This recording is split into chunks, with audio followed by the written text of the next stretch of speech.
Season's greetings, iPhone gamers. You might think this podcast was going to be all about touchscreen mince pies and games about crowbarring a morbidly obese philanthropist down a chimney, but it's not. You can breathe a sigh of relief. Instead, it's about the latest flight sims to come to the iPhone and Digital Chocolate's first brave steps onto the platform.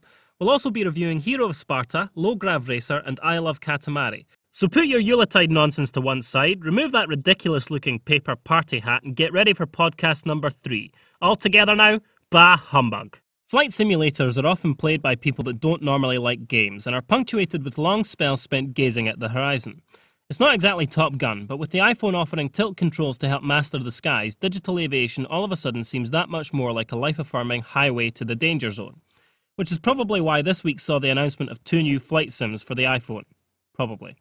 The first is Battle Sky, which pulls the obvious trick of adding guns to the flight sim formula, factoring in smoking wreckages and diabolical grins to the mix in the process. It's a great looking title so far, and the tilt controls look smooth and twitch free. Hopefully there will be a decent selection of aircraft to choose from when this title gets its pilot's license on the App Store. Watch this space, or Sky rather, for a review soon. The second of 2 flight sims announced this week is Cadiz 3D, but oddly, instead of focusing in on the flight aspect, the game's unique selling point is terrain, where you can generate a nearly limitless number of living, breathing, spinning globes for you to not set foot on. The planet generator already looks like fun, so we're confident the actual piloting will be a scream too. It had better be, otherwise the developer might find itself making games about flying a cargo plane full of rubber dog poo out of Hong Kong. Sorry, couldn't resist. Moving away from men, women and their amazing flying machines, and over to Digital Chocolate and its amazing hit-making machine. The company that has brought more fantastic games to mobiles than almost any other developer finally took the eye plunge this week, and from what we can tell so far, it's been a resounding success. As game titles go, Chocolate Shop Frenzy and Crazy Penguin Catapult do about as much to excite the player before getting near the game as is possible, and if they are anything like their mobile counterparts, they will be top-drawer touchscreen entertainment. We'll be putting at least one of them through our review ringer next time, and something tells us whichever title we choose will be as sweet as a 2-ton bar of cocoa-based confectionery.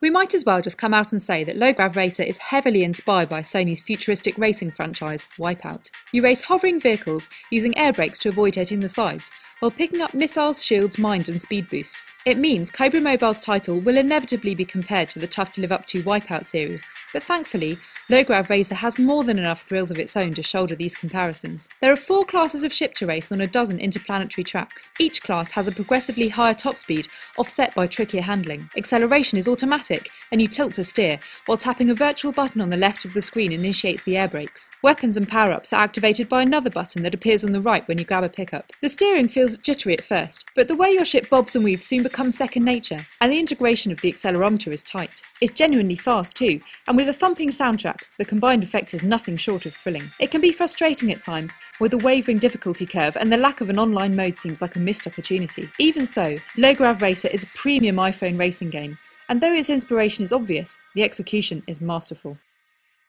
The ingenious Katamari series attacks the hardwired gathering instinct that exists in every gamer. It encourages obsessiveness while still providing enough controlled panic to have you completely hypnotised with the task at hand. The benefit of an iPhone release of the game is obvious. Katamari was simply made for tilt controls, and given the reputation the game has garnered over the years, this ultimate marriage of hardware and game has fans praying to the king of all cosmos that Namco hasn't succumbed to what is fast becoming known as Super Monkey Ball-itis. There have even been some early accusations of said control foible on the App Store, though thankfully we have found no such problem. I Love Katamari's controls, though at times slightly unruly, are commendably implemented, and any moments spent just missing what you're aiming for are more a part of the game's difficulty curve than a design flaw. Which means Katamari's core gameplay is very much intact, as is the trademark presentation and soundtrack, which are both twee enough to make even the most hardened Japanophile squeal like Pikachu in a cement mixer. Sadly, the game is undone slightly by some considerable slowdown, which crops up every time you move past the size achievement and lingers just long enough to be annoying. But there is swathes of content on offer, and it's as addictive as nicotine-flavoured ice cream. As an entry into the ever-growing stable of top-class iPhone games, I Love Katamari is a welcome addition. If blood, guts and glory are the way to a gamer's heart, then Hero of Sparta is a triumphant axe wound to the breastplate, but in a nice way. Awakening on a beach skirting Oracle Island, the warrior Argos endeavours to return home through Hero of Sparta's 8-mission journey, cutting down every nasty that gets in his way. Trekking across ancient Greece involves using an on-screen analog stick in the lower left-hand corner, while attacks are doled out using a button on the right-hand side.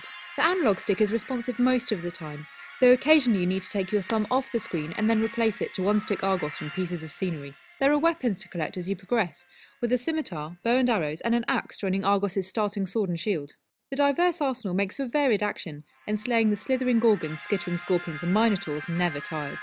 Red orbs collected from slain mythical creatures can be siphoned into weapon damage or special attack improvements, though the subsequent effects feel muted. This is unquestionably one of the finest looking games on iPhone, and the rush-sounding audio design is a letdown by comparison.